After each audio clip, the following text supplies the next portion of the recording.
یہ مسند احمد ابن حنبل میں بھی ہے، ترمذی میں بھی ہے۔ قال قال رسول اللہ صلی اللہ علیہ وسلم انی آمرکم بخمس اللہ امرنی بہن۔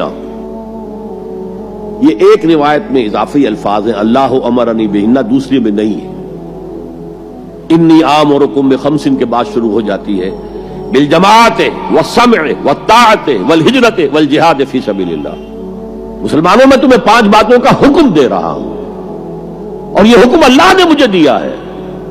حالانکہ آپ کو بھی حکم دینے کا اختیار ہے، لیکن آپ نے تاکید کے لیے کہا، میں اپنی طرف سے نہیں کہہ رہا، میں پہنچا رہا ہوں۔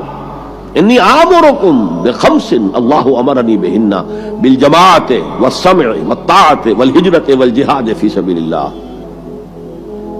ذرا دیانتداری کے ساتھ ہاتھ اٹھائیں ان مجمع میں سے وہ لوگ جنہوں نے پہلے کبھی یہ حدیث سنی ہے۔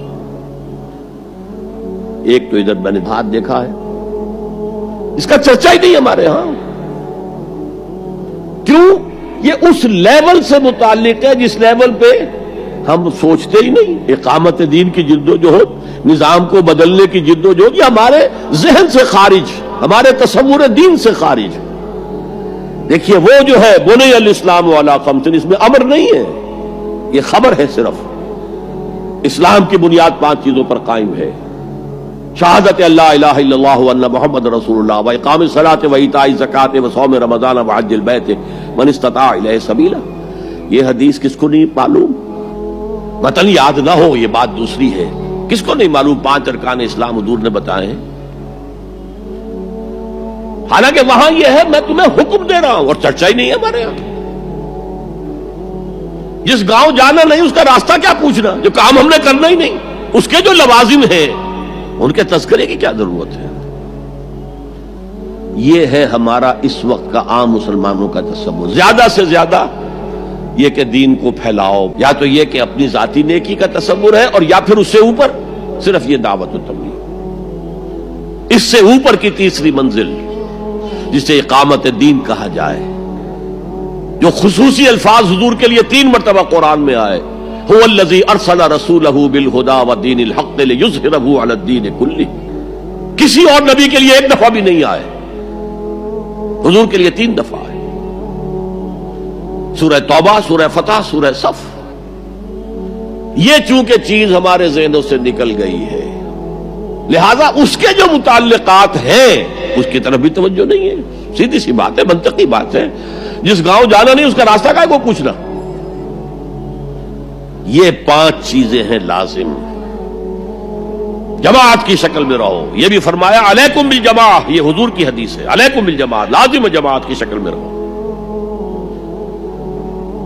اور حضرت عمر کا قول ہے، اور آپ کو معلوم ہے کہ صحابی کا قول بھی حدیث کہلاتا ہے۔ حضرت عمر فرماتے ہیں لا اسلام الا بالجماع ولا جماع الا بالامارہ ولا امارہ الا بالاطاعہ۔ کوئی اسلام بغیر جماعت کے نہیں، کوئی جماعت بغیر عمارت کے نہیں، اور کوئی عمارت بے فائدہ ہے اگر اس کی اطاعت نہ ہو۔ تو پہلا حکم بالجماع والسمع، اور سنو۔ سننے کے لیے وابستہ رہنا ہوگا، وابستہ رہ شجر سے امید بہار رکھ۔ اب یہ نہیں ہو سکتا تھا کہ حضور پر کوئی بات آئی ہے تو آپ خود ہر ایک کے گھر جا جا کے اس کو پہنچائیں۔ آپ وابستہ رہیں اس نظم جماعت کے ساتھ، جیسے کہ درخت کا پتا جو ہے اس تک بھی جڑ سے لے کر جو غذا آ رہی ہے درخت کے پتے تک پہنچ رہی ہے۔ تو پیوستہ رہ شجر سے امید بہار رکھ، اس پیوستگی کے ساتھ، تاکہ وہ سارے احکام آپ تک خود بخود پہنچے۔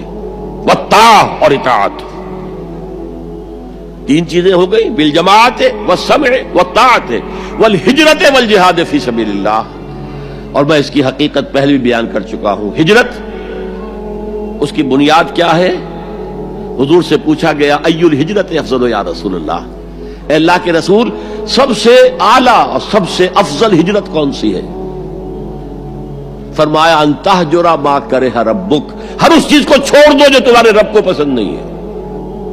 آج اپنے گریبان میں جھانکیے، جو چیز زندگی میں غلط ہے شریعت کی روح سے، طے کیجئے کہ اب نہیں ہوگی، اب ختم کر دوں گا، ہجرت شروع ہو گئی آپ کی۔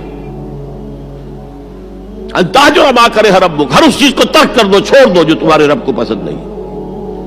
اور آخری ہجرت تو آئے گی وہ اقامت دین کے آخری مرحلے میں، جب اقدام ہوگا، جب نظام کو چیلنج کیا جائے گا، پھر جو ہجرت ہوگی وہ فرض ہجرت ہوتی ہے۔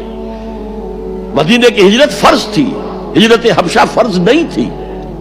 وہ تو جن لوگوں کی ہمت جواب دے رہی تھی اور جو پرسیکیوشن ہو رہی تھی اور جو تشدد ہو رہا تھا اس کو برداشت نہیں کر پا رہے تھے، انہیں اجازت دے دی گئی کہ ٹھیک ہے چلے جاؤ، حبشہ کی طرف ہجرت کر جاؤ۔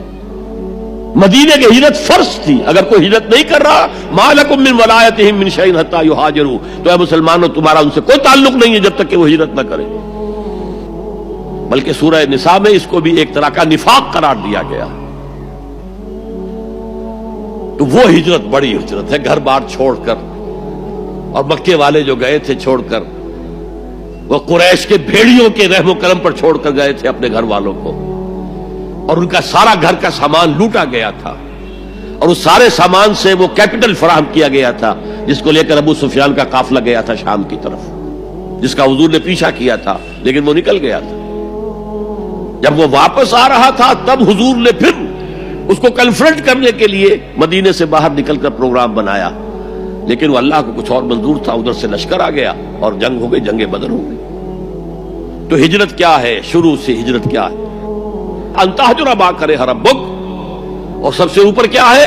گھر بار، اپنے آباء و اجداد کی وطن، جہاں آپ کے آباء و اجداد دفن ہے، چھوڑو، جاؤ، اور جاؤ وہاں جہاں پوری طاقت مرکوز ہو جائے، تاکہ آپ نظام باطل کو چیلنج کرنے کے لیے ساری طاقت ایک جگہ جمع کر سکیں۔